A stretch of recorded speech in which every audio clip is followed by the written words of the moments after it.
这个是 vivo 的1英寸，这个是 OPPO 的1英寸，这个是进光量远超1英寸，而这是小米13没有 S Ultra。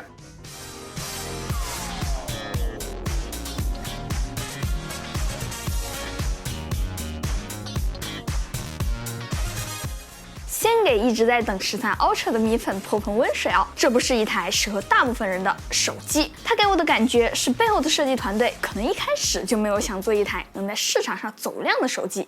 简单看看这外观，像不像是 Magic 5白色之针直上直下，中框直接蔓延到背面，素皮还整个斜坡，估计是凸台都救不下来这个1.5厘米多的厚度。拿在手上，如果说小米13的直角边框加弧边是兼顾了直角和曲面的优点，13 Ultra 可能就是兼顾了两者的缺点。手感非常的奇妙。这里跟大家分享一个小细节，还蛮好玩的。你看各大旗舰背后的字基本上都是横着摆的，但是13 Ultra 它居然是全部竖过来的，摆明了就是想让你横着用啊。那么我们直接进入正题，这一年欧米米都用上了索尼统一分配的1英寸，不过小米可是第一个吃 IMX989 螃蟹的，比你早玩小半年，干啥都先跨一步。之前我就觉得12S Ultra 上那一颗1英寸，它的意义不在于加法，而是减法。传感器好，那就降低凡人的锐化，减少 HDR 参与。小米也确实成功的把风格和影调做出来了。这一代小米显然雄心更大，可以说13 Ultra 是一个更极端的作品。12S Ultra 补齐了普通模式的短板，13 Ultra 想要做的是极致的拉长长板，当然这也是有代价的。具体怎么拉长长板呢？这可能就是答案的一部分。我想从一个功能开始讲。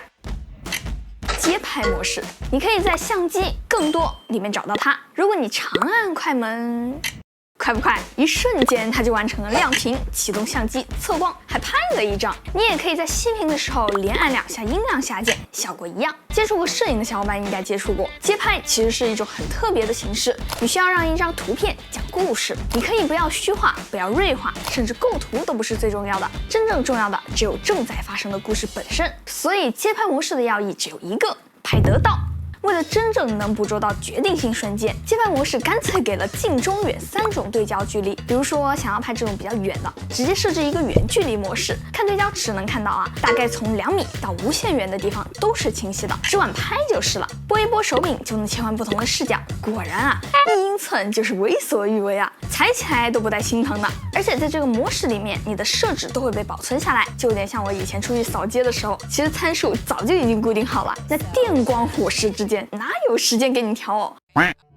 你看，这其实就是13 Ultra 的追求，一个创作者会想用的手机。比如说这个街拍模式，13 Ultra 简直就是太完美了。对于手机来说，这个外观有点嚣张；对于相机来说，那是相当低调，小巧轻便，不引人注意，甚至你拍完还能直接发朋友圈，对吧？小米这次在专业模式里面还加入了一些不专业的功能，这是小米的游戏理解了哦。手机的手动模式，小伙伴们用的多吗？我想暴论一下，所谓的手机专业模式，也仅仅只是对于相机的简单模仿，说穿了也没太大意思。但是小米这次加了一个影调调节，这个模式里面没有具体的光圈、快门、ISO， 只有几个非常笼统的选项。影调会改变画面的对比度，色调会在改变色彩的同时保护肤色和天空，细节质感可以调节锐化和降噪的程度。这几个选项其实就融合了手机摄影的优势和创作者想要的那一点点风格化。这个其实有点像 iPhone 的那个照片风格。如果这些都说不服你，那我说一个数，RAW格式5000万像素，这个够不够？这个摄影套件呢，其实是分为2个部分的。这个部分单看来说呢，它就是一个手机壳。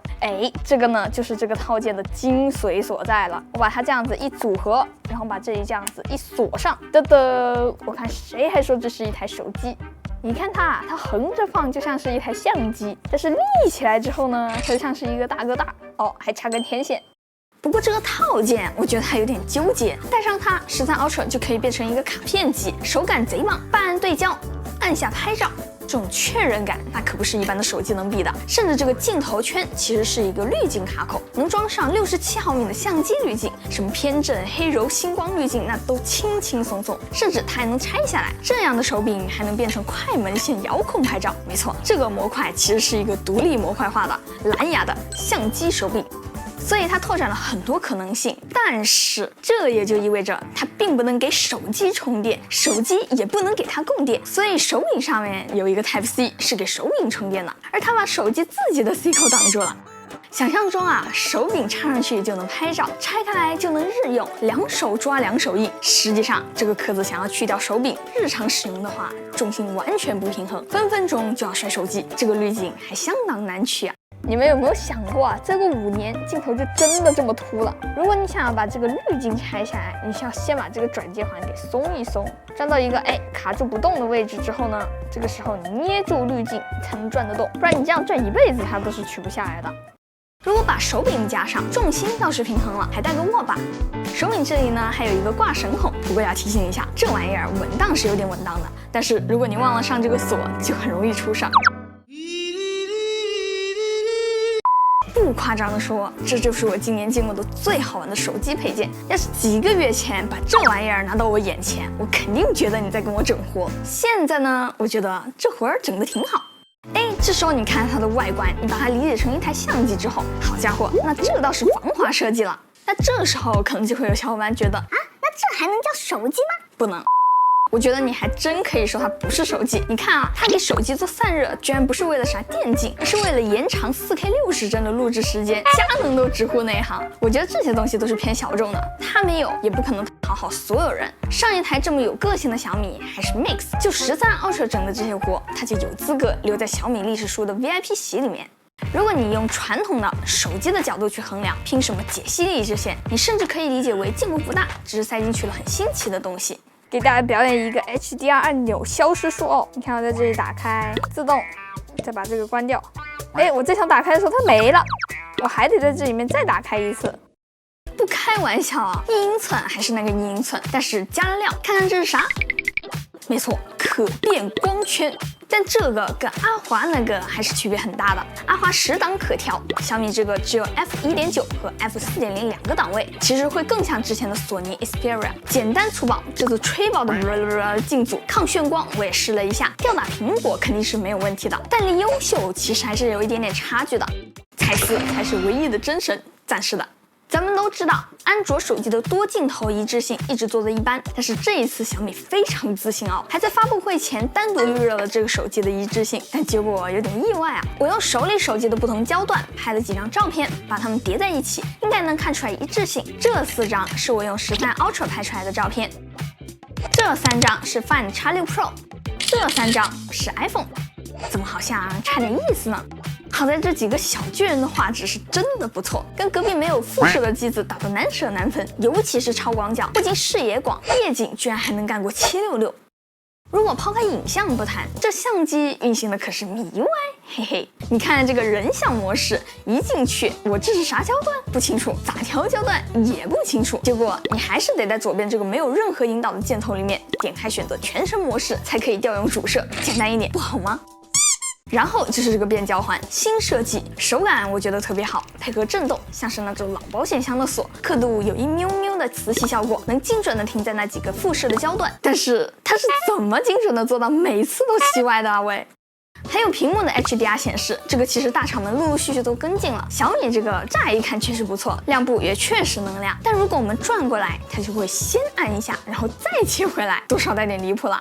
在纯手机的层面，13 Ultra 的体验上就是一台朴实无华的小米旗舰。尤其是当你试完所有的这些影像层面的东西之后，你甚至会觉得这些手机维度的参数已经很难束缚它了。什么快充、电池、屏幕、马达、扬声器，这对一台相机有意义吗？小小的总结一下，小米13 Ultra 还挺特别的。我已经很久没有这样大篇幅的去聊一台手机的影像了。以前是硬件上底越来越大，拍得越来越远，对焦距离越来越近。概括一下呢，就是玩极限，不断的探索手机影像的极限确实有用，最起码参数上就很有冲击力。但是如果你从更长的一段时间来看，就会发现大部分的手机都在沿着几乎一样的路线前进，这就导致了不同牌子的手机也没有多少区别。而像小米这种已经多方位相机化的手机，跟其他牌子的旗舰查重率接近无限低，拿到手起码玩几天，相机的功能都还没探索完呢，反而更像是玩具了。它注定是属于少数人的，我不可能推荐给所有人购买。它们是否被市场欢迎也不重要了，它们的存在本身就是探索的意义。小米13 Ultra 能不能加一个 micro SD 卡槽啊？好了，那么以上就是本期视频的所有内容了。如果你觉得这个视频还有点意思的话，记得给我点赞3连关注哦，这对我来说非常重要。那么我是千里，咱们下期再见吧，拜拜。